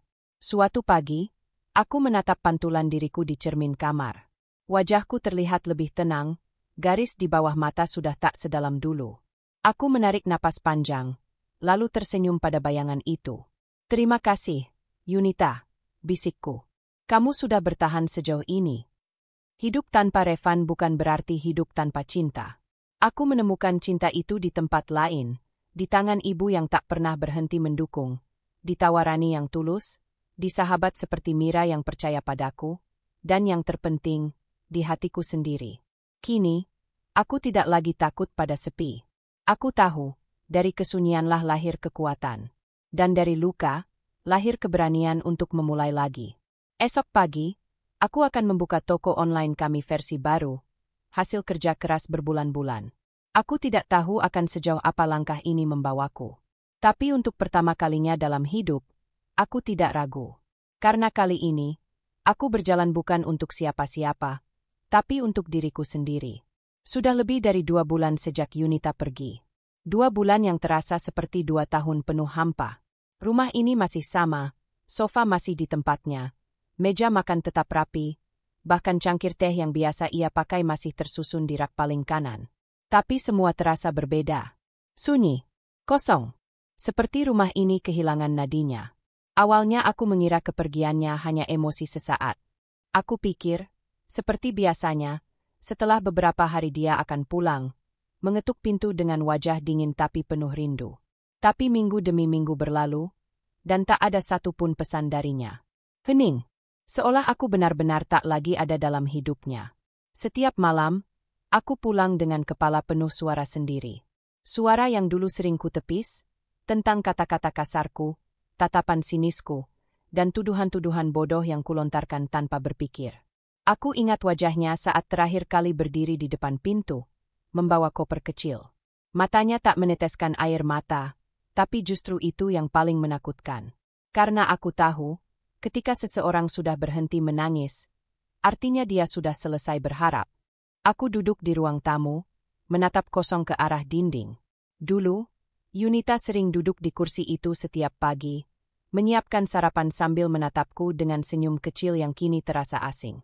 Aku pernah marah karena sarapannya tidak sesuai seleraku. Aku pernah meninggikan suara hanya karena dia terlambat menjemputku. Sekarang aku bahkan tak mengerti, kenapa hal-hal kecil itu dulu bisa membuatku begitu kejam. Gengsi. Ya, mungkin itu akar semuanya. Aku terlalu bangga, terlalu ingin diakui sebagai suami yang berkuasa. Aku tak tahan melihatnya perlahan punya dunia sendiri, punya keberanian untuk berdiri tanpa aku. Dan yang paling menyakitkan untuk kuakui sekarang, aku takut kehilangan kendali atasnya, bukan karena cinta, tapi karena egoku tak siap kalah. Beberapa kali aku hampir mengetik pesan untuknya. Apa kabar? Atau, kapan kamu pulang? Tapi setiap kali jariku menekan huruf pertama, gengsi itu datang lagi. Aku takut terlihat lemah. Aku takut jika ia membalas dengan dingin, atau lebih buruk, tidak membalas sama sekali. Maka aku hapus pesan itu, seperti pengecut yang pura-pura tegar. Namun malam-malam semakin panjang. Aku mulai bermimpi tentangnya, tentang tawa kecilnya, cara dia menyapu rambut dari wajahnya ketika kesal, bahkan tentang aroma sabun di bajunya. Aku terbangun dengan dada sesak, dan setiap kali itu terjadi, aku tahu sesuatu dalam diriku benar-benar kosong. Suatu malam, aku membuka lemari kecil di kamar kami. Di sana masih ada baju-bajunya, lipatannya rapi seperti dulu. Ada satu buku catatan berwarna coklat di tumpukan paling bawah. Aku ragu membukanya, tapi rasa penasaran lebih kuat. Di dalamnya tertulis hal-hal sederhana, catatan harian tentang pekerjaannya, tentang keinginannya belajar mandiri, tentang ketakutannya padaku, tapi juga tentang cintanya yang dulu besar sekali. Aku berhenti membaca ketika sampai pada kalimat. Aku mencintainya, tapi aku juga harus mencintai diriku sendiri. Aku terdiam lama. Dada terasa sesak, seolah kata-kata itu menampar semua kesombongan yang pernah aku banggakan. Dia tidak pergi karena membenci, tapi karena akhirnya memilih menyelamatkan dirinya sendiri. Hari-hari setelah itu, aku mulai menyadari betapa sedikit yang benar-benar aku tahu tentang Yunita. Aku sibuk menuntut, mengatur, menghakimi, tapi tak pernah benar-benar mendengar. Aku bahkan tak tahu sejak kapan dia mulai bekerja, sejak kapan dia merasa terpojok, Sejak kapan dia berhenti merasa aman di rumah ini? Rani sempat datang sekali, mengambil beberapa barang kakaknya. Aku berusaha bersikap biasa. Tapi ketika dia berkata, "Kak Yunita bahagia sekarang, Mas. Dia kerja, bantu ibu, dan katanya nggak mau ribut lagi." Aku hanya diam. Ada bagian dalam diriku yang ingin marah, tapi lebih besar lagi bagian yang merasa kalah. Karena ternyata, tanpa aku pun, dia bisa bahagia. Malam itu, aku menatap langit-langit kamar dan bertanya pada diriku sendiri. Apa sebenarnya yang aku cari dari semua amarah itu? Kekuasaan? Harga diri? Atau sekadar pembenaran bahwa aku masih berarti dalam hidup seseorang? Yang kutemukan hanya hampa. Aku mulai menyadari, cinta tanpa hormat hanyalah penjara yang kita bangun sendiri. Aku mencintainya, tapi aku tak pernah menghargainya. Dan sekarang, yang tersisa hanyalah rasa kehilangan yang terlalu besar untuk diungkapkan. Pagi-pagi aku menatap cermin. Wajahku terlihat lebih tua, mata sayu, rambut acak-acakan. Aku menatap bayangan itu lama. Kamu yang membuatnya pergi, kataku pada diri sendiri. Dan kamu juga yang harus belajar menanggungnya. Ada keinginan untuk memperbaiki semuanya, tapi aku tahu belum waktunya. Yunita butuh ruang, dan mungkin aku juga. Aku harus belajar menjadi seseorang yang bisa mencintai tanpa menuntut, memahami tanpa memaksa. Aku duduk di meja kerja, menatap layar ponsel. Foto kami masih terpajang di layar utama. Aku tersenyum. Dia menatap kamera dengan sorot lembut. Aku hampir menghapusnya, tapi tidak jadi. Mungkin bukan untuk nostalgia, tapi untuk pengingat bahwa aku pernah mencintai seseorang dengan caraku yang salah. Malam itu, untuk pertama kalinya aku berdoa, bukan agar dia kembali, tapi agar dia bahagia, meski tanpa aku. Karena mungkin, mencintai yang benar bukan selalu memiliki, tapi mengakui kesalahan dan melepaskan dengan hati yang sadar. Dan di tengah kesunyian yang menekan dada, aku tahu satu hal pasti. Kehilangan Yunita bukan hukuman, tapi pelajaran terbesar dalam hidupku. Sudah 3 bulan sejak aku meninggalkan rumah itu. 3 bulan sejak langkahku terakhir kali menapak di lantai ruang tamu yang dingin. Tempat di mana suara bentakan Revan masih kadang terngiang di telingaku. Tapi malam ini, entah kenapa, aku merasakan dorongan untuk menulis sesuatu. Bukan status, bukan pesan, tapi sebuah surat. Surat yang mungkin takkan pernah kukirim. Aku mengambil buku catatan coklat tua yang dulu sering kugunakan untuk menulis rencana kerja dan ide-ide kecilku. Malam sunyi. Hanya suara hujan lembut di luar jendela dan aroma teh jahe yang masih hangat di meja.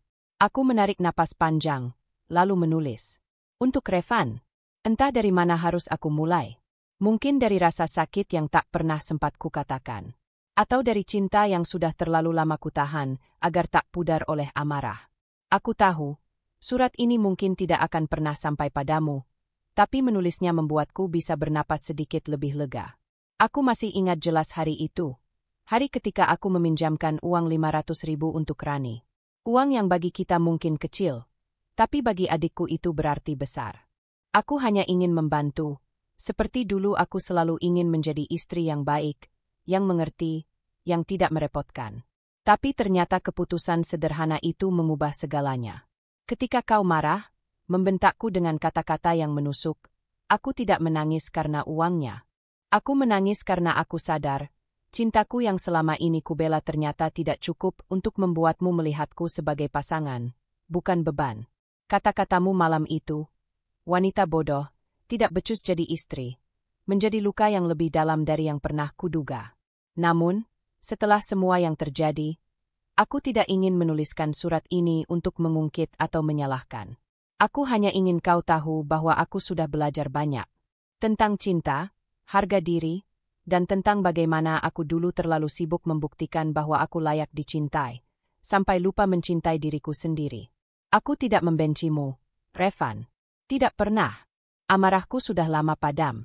Yang tersisa hanyalah rasa lega, karena akhirnya aku bisa melihat diriku bukan sebagai wanita lemah yang selalu butuh pengakuan, tapi sebagai seseorang yang bisa berdiri di atas kakinya sendiri.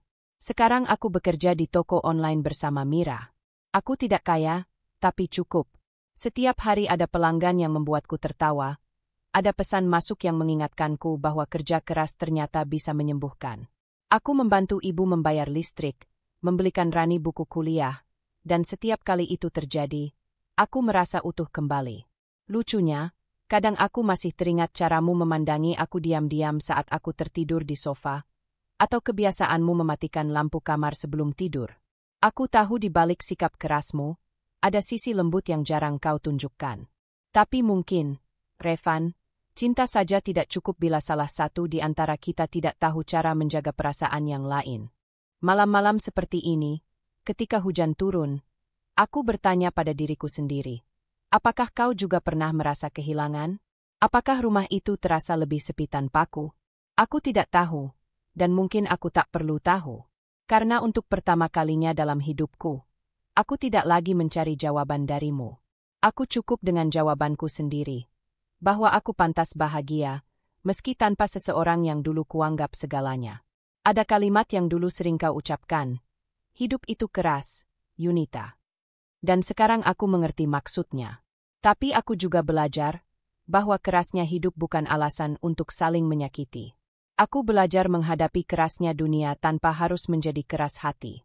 Jika suatu hari kita bertemu lagi, entah di jalan, di pasar, atau di sebuah acara keluarga, aku harap aku bisa menatapmu dengan tenang, bukan dengan marah atau sedih. Mungkin aku akan tersenyum, mungkin hanya mengangguk. Tapi yang pasti, aku tidak akan lagi membawa dendam di hatiku. Aku hanya akan membawa rasa terima kasih, karena melalui luka yang kau berikan, aku menemukan diriku kembali. Terima kasih, Revan. Terima kasih karena dulu kau pernah menjadi bagian dari hidupku. Walau akhirnya kita harus berjalan di jalan masing-masing. Aku tidak berharap kau menyesal, tapi aku berharap kau juga menemukan kedamaianmu sendiri.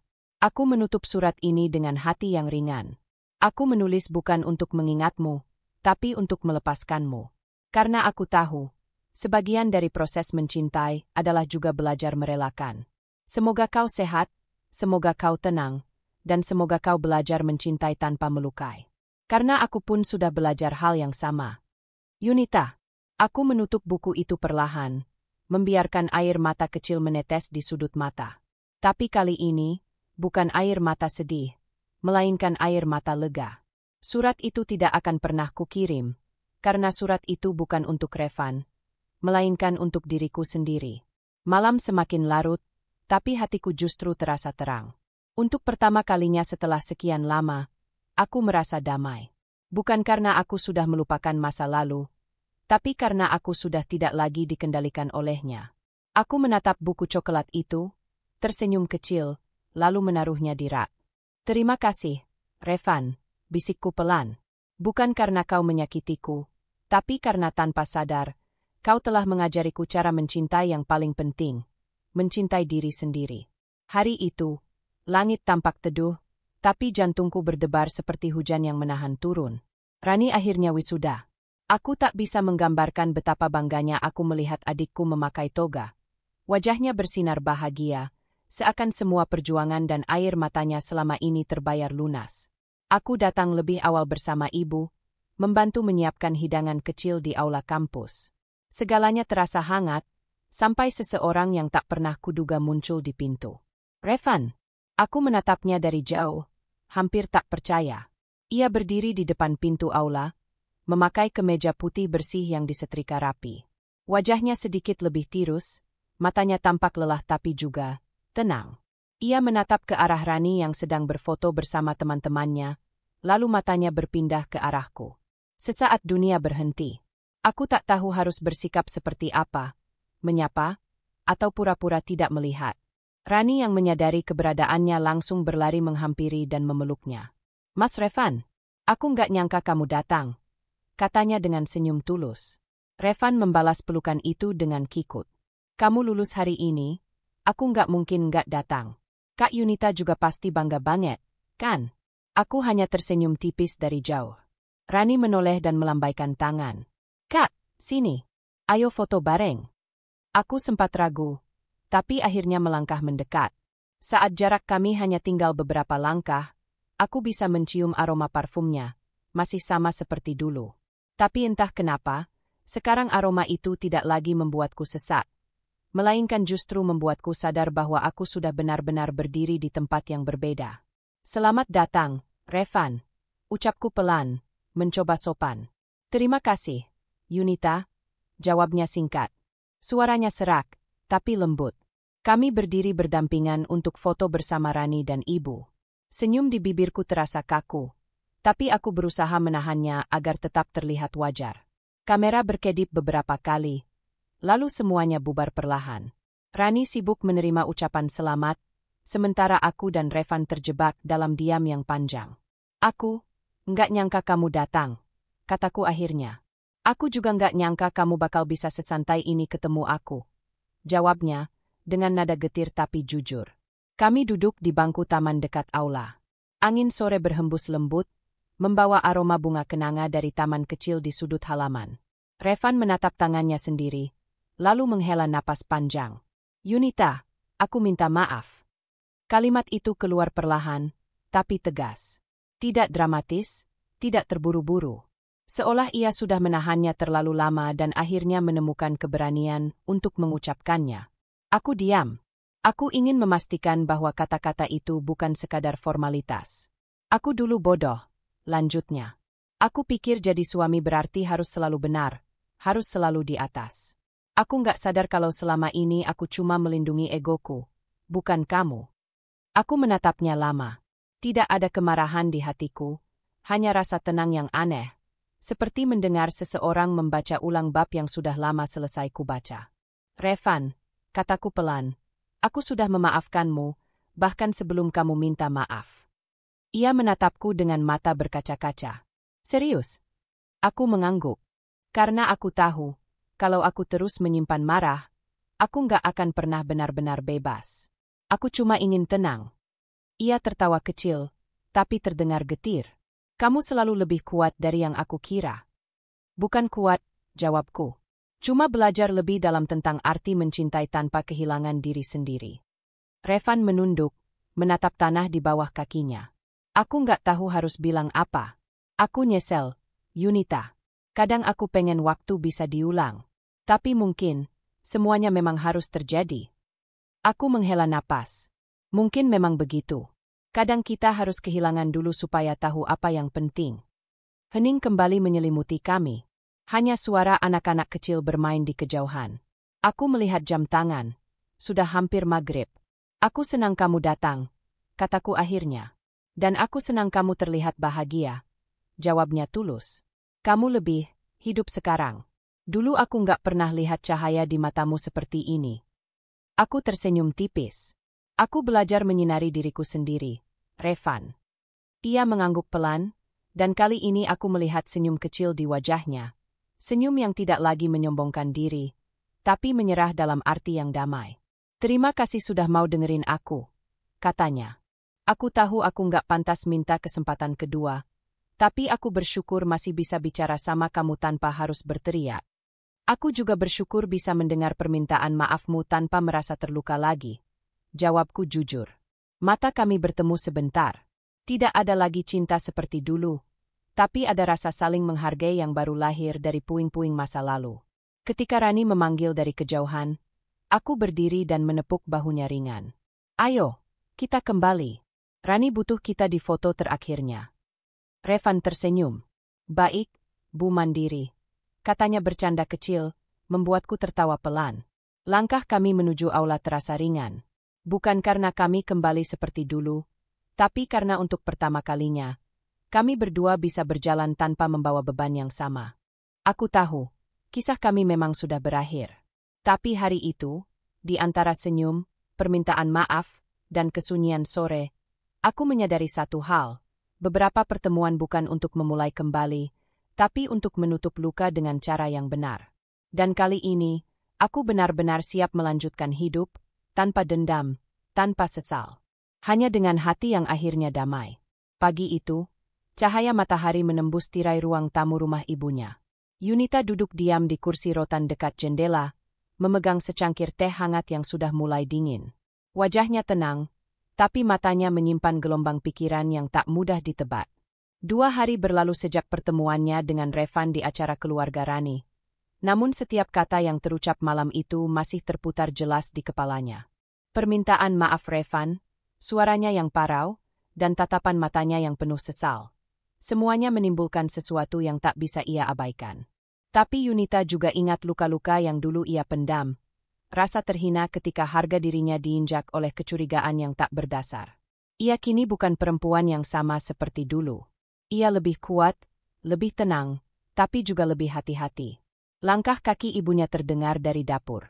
Perempuan parubaya itu membawa 2 piring kecil berisi pisang goreng yang baru matang. Masih kepikiran? Tanya ibunya lembut sambil meletakkan piring itu di meja. Yunita tersenyum samar. Sedikit, Bu. Aku hanya berusaha memahami semuanya. Revan bilang dia menyesal dan ingin berubah. Ibunya duduk di hadapan Yunita, menatap anak perempuannya dengan sorot mata yang penuh kasih namun realistis. Menyesal itu mudah, Nak. Tapi berubah, itu butuh waktu dan bukti. Ibu tidak ingin kamu kembali terluka. Yunita menunduk, jari-jarinya bermain di pinggiran cangkir teh. Aku tahu, Bu. Aku juga tidak ingin terjebak dalam lingkaran yang sama. Tapi di sisi lain, aku tidak bisa menolak kenyataan bahwa dia pernah berarti banyak. Sebagian dari diriku masih peduli. Perempuan tua itu menghela napas panjang. Peduli itu manusiawi. Tapi kamu juga harus tahu kapan berhenti menukar harga dirimu dengan cinta. Jangan lupa, kamu sudah membuktikan bahwa kamu bisa berdiri sendiri. Kata-kata ibunya menggema lama di benak Yunita. Ia terdiam, menatap jendela, melihat sinar matahari yang menari di dedaunan. Dalam hening itu, ingatannya melayang pada masa-masa awal kebersamaannya dengan Revan, saat semuanya masih hangat dan sederhana. Tapi seiring waktu, cinta itu berubah jadi medan yang penuh salah paham dan luka batin. Beberapa jam kemudian, Mira datang berkunjung.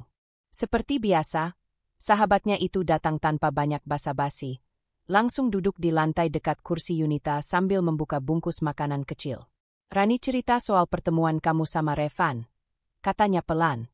Gimana rasanya ketemu dia lagi? Yunita tersenyum tipis. Aneh. Campur aduk. Aku tidak marah, tapi juga belum bisa percaya. Dulu aku terlalu sering berharap dia akan berubah. Mira mengangguk pelan. Dan sekarang kamu takut kalau berharap lagi akan bikin kamu jatuh di tempat yang sama. Yunita mengangguk, tatapannya kosong menatap lantai. Aku cuma ingin hidup tenang. Kalau aku memaafkannya, aku ingin itu karena aku benar-benar siap, bukan karena tergerak oleh rasa kasihan atau nostalgia. Mira menatap sahabatnya itu dengan hormat. Itu keputusan yang dewasa, Nit. Cinta itu bukan soal siapa yang menyesal, tapi siapa yang benar-benar menghargai. Kalau Revan sungguh berubah, dia pasti akan membuktikannya tanpa harus kamu minta. Malamnya, Yunita duduk di kamar sendirian. Ia membuka buku catatannya yang dulu sering ia gunakan untuk menulis pikiran atau doa-doanya. Di halaman kosong, ia menulis kalimat sederhana. Cinta tanpa penghargaan hanya akan jadi luka yang berulang. Ia berhenti sejenak, menarik napas dalam. Kemudian menulis lagi. Aku ingin mencintai tanpa kehilangan diriku sendiri. Ketika selesai menulis, air mata tipis mengalir di pipinya, bukan karena sedih, melainkan karena lega. Ada sesuatu yang ia lepaskan malam itu, seolah beban lama mulai luruh perlahan. Keesokan harinya, Revan mengirim pesan singkat. Aku tahu aku belum pantas dimaafkan. Tapi aku ingin memperbaiki semuanya, pelan-pelan. Aku tidak minta kamu kembali sekarang. Aku cuma ingin kamu tahu aku serius. Yunita membaca pesan itu lama, tanpa langsung membalas. Ia tahu, jika ini terjadi beberapa bulan lalu, ia mungkin akan terguncang dan menjawab dengan emosi. Tapi kini, ia menatap layar ponselnya dengan kedewasaan yang baru. Ia mengetik dengan tenang. Terima kasih, Revan. Aku menghargai usahamu, tapi biarkan waktu yang membuktikan. Aku butuh memastikan diriku sendiri dulu. Ia menekan tombol kirim, lalu menaruh ponsel itu di meja. Ada ketenangan yang aneh tapi menenangkan. Ia tidak sedang menolak, tapi juga tidak lagi mengejar. Ia berada di batas antara cinta dan harga diri, dan kali ini, ia memilih untuk menjaga keduanya dengan bijak. Yunita menatap bayangannya di cermin. Wajah yang dulu sering tampak lelah kini terlihat lebih dewasa, lebih hidup. Perjalanan itu belum selesai, tapi setidaknya ia tahu satu hal pasti. Ia tak lagi berjuang untuk diterima, ia berjuang untuk dirinya sendiri. Pagi itu langit berwarna keemasan. Sinar matahari menembus lembut di antara celah pepohonan di halaman rumah Ibu Yunita. Udara terasa tenang, seperti dunia sedang memberi ruang untuk memulai sesuatu yang baru. Di teras depan, Yunita duduk dengan secangkir kopi hitam, mengenakan kemeja putih sederhana dan celana panjang kain. Rambutnya diikat rapi, wajahnya terlihat damai. Sudah beberapa bulan berlalu sejak percakapannya terakhir dengan Revan. Sejak itu, hidupnya berjalan stabil. Ia tetap bekerja keras, hubungan dengan Rani dan ibunya semakin erat, dan perlahan, ia belajar menikmati kesendirian tanpa merasa hampa. Namun hari ini berbeda. Hari ini Revan datang. Mobil abu-abu berhenti di depan pagar. Revan turun dengan langkah yang hati-hati. Ia membawa sebuket bunga kecil, tidak mewah, tapi cukup untuk menunjukkan ketulusan. Wajahnya tampak lebih tenang dibanding pertemuan sebelumnya. Ada kelelahan di sana, tapi juga ketulusan yang nyata. "Pagi," katanya pelan, berdiri di depan Yunita. "Pagi," jawab Yunita sambil tersenyum tipis. "Kopi?" Revan mengangguk. "Kalau kamu masih mau berbagi secangkir denganku." Yunita menuangkan kopi ke cangkir kedua. Tak ada ketegangan seperti dulu. Mereka duduk berseberangan, ditemani suara burung dan semilir angin yang membuat dedaunan menari pelan. Butuh beberapa saat sebelum Revan membuka suara. "Aku sudah banyak berpikir," katanya akhirnya. "Tentang kita. Tentang semua hal yang aku rusak. Aku sadar, dulu aku bukan cuma kehilangan kamu, tapi kehilangan diriku sendiri dalam rasa curiga dan ego." Yunita menatapnya tenang. "Aku tahu, Revan. Aku juga belajar. Dulu aku terlalu sibuk membuktikan bahwa aku kuat, sampai lupa bahwa menjadi kuat bukan berarti harus terus menahan sakit." Revan menunduk, jemarinya menggenggam cangkir. "Aku nggak datang buat minta semuanya kembali seperti dulu. Aku tahu nggak bisa semudah itu. Tapi aku ingin berdamai. Dengan kamu, dengan masa lalu." Hening sejenak. Angin berembus membawa aroma kopi yang lembut. Yunita menatap horizon yang perlahan diselimuti cahaya pagi. "Aku juga ingin berdamai," katanya lirih. "Aku sudah lama berhenti marah. Tapi aku juga belajar memaafkan tanpa harus melupakan siapa diriku." Revan mengangguk, matanya berkaca-kaca tapi tidak berlebihan.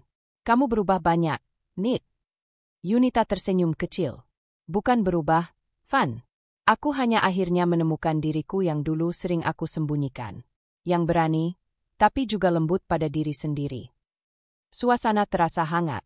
Tak ada ledakan emosi, tak ada air mata deras. Hanya dua orang yang pernah saling mencintai. Kini belajar berbicara tanpa rasa saling menuntut. Revan mengambil napas panjang. "Aku ingin memulai dari awal, tapi bukan dengan janji kosong. Aku ingin kita bisa jadi dua orang yang saling menghargai, bahkan kalau nanti arah hidup kita nggak lagi sama." Yunita menatapnya lama, lalu mengangguk pelan. "Aku tidak menutup pintu, Revan. Tapi aku juga tidak akan menutup mata. Kalau kita ingin mulai lagi, biarlah bukan dari luka, tapi dari kesadaran. Aku ingin hubungan yang sehat, yang tumbuh dari saling percaya, bukan saling takut kehilangan." Matahari semakin tinggi. Burung-burung berkicau di kejauhan. Waktu seolah berhenti sejenak, memberi ruang bagi dua hati yang akhirnya sampai di titik pemahaman yang sama. Yunita berdiri, menatap langit biru yang mulai cerah.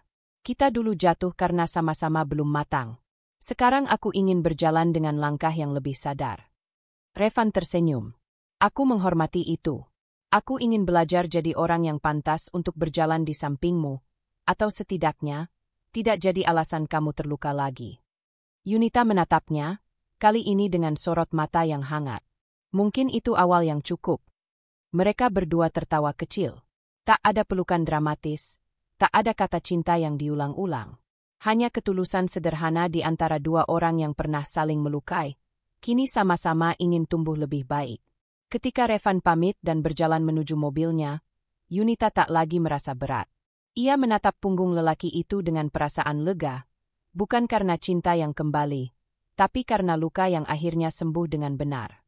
Ia menatap ke langit pagi, lalu berbisik dalam hati. Kedewasaan bukan tentang siapa yang kembali, tapi tentang siapa yang bisa berdamai tanpa harus membalas. Ia kembali duduk, menyeruput sisa kopi yang sudah mulai dingin. Hatinya hangat, tenang, dan penuh rasa syukur. Ia tahu jalan hidupnya belum selesai, tapi untuk pertama kalinya dalam waktu lama, ia tidak takut melangkah. Yunita menulis satu kalimat di buku catatannya, menutup perjalanan panjang itu dengan bijak.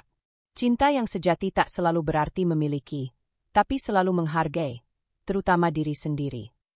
Dan di bawah cahaya pagi yang lembut, cerita mereka berakhir, bukan dengan kepastian mutlak, tapi dengan kedewasaan yang tulus. Sebuah akhir yang tidak sempurna, tapi justru karena itu, terasa nyata. Terima kasih sudah mengikuti kisah ini sampai akhir. Kalau kamu suka dengan cerita ini, penuh makna, real, dan menyentuh kehidupan sehari-hari, jangan lupa untuk like cerita ini jika kamu merasa terhubung dengan perjuangan Yunita. Subscribe, ikuti akun ini untuk mendapatkan kelanjutan cerita-cerita inspiratif lainnya tentang cinta, kemandirian, dan kehidupan nyata yang penuh pelajaran. Tinggalkan komentar. Menurutmu, apa keputusan terbaik yang pernah kamu ambil untuk menghargai dirimu sendiri? Sampai jumpa di kisah berikutnya.